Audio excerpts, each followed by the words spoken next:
saddexdan waxyaalood waa inay saaxiibadan ka muuqato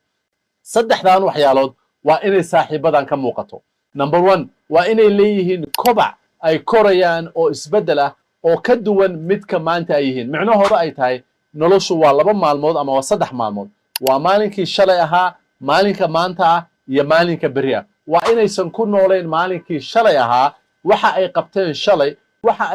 shalay inay la weyn tahay ama maanta aysan shalay ka sheekaynaynin ee ay arki karaan kobcooda nololeed ee ay kobcayaan ama kor u korayaan number 2 in ay ku challenge gareeyaan oo ay mar waliba kugu challenge gareeyaan wanaaga tusaale ahaan inay diinta kugu challenge gareeyaan dhaqaalaha kugu challenge gareeyaan qoyska kugu challenge gareeyaan kobac nololeed kugu challenge gareeyaan oo ay ku dhahaan waxaa ii baxay waxaan ogaaday waxaan soo research gareeyay waxaan maaragtay enlightenment ama igu dhacday inaan sameeyo waa inay ku challenge gareeyaan oo aysan same zone mar walba joogin maxaa yeelay hadday same zone joogaan ama ay isku hal meel joogaan ma kobcayaan ugu dambeyntii waa in ay ku jecel yihiin oo conditionka ay ku qabaan ama jacaylka ay ku qabaan aysan ku xirnayn dan ay adiga ka leeyihiin ama dan ay adiga ka sasabanayaan haddii saaxiibo noocaas oo kala aad hesho waxa ku sahlanaanaysa inaad easily nolosha u kobocdo oo aad gaarto meel sare oo wanaagsan maxaa yeelay saaxiibadu waa isjiitaan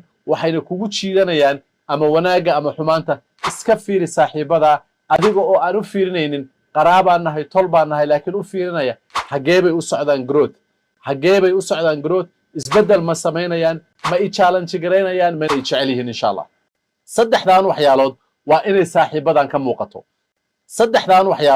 waa inay saaxiibadan ka muuqato number 1 waa inay leeyihiin kobac ay korayaan oo isbedel ah oo ka duwan midka maanta ay yihiin micnahooda ay tahay noloshu waa 2 maalmood ama waa 3 maalmood waa maalinkii shalay ahaa maalinka maanta ah iyo maalinka beri ah waa inaysan ku nooleen maalinkii shalay ahaa waxa ay qabteen shalay inay la weyn tahay ama maanta aysan shalay ka sheekaynaynin ee ay arki karaan kobcooda nololeed ee ay kobcayaan ama kor u korayaan number 2 in ay ku challenge gareeyaan oo ay mar waliba kugu challenge gareeyaan wanaaga tusaale ahaan inay diinta kugu challenge gareeyaan dhaqaalaha kugu challenge gareeyaan qoyska kugu challenge gareeyaan kobac nololeed kugu challenge gareeyaan oo ay ku dhahaan waxaa ii baxay waxaan ogaaday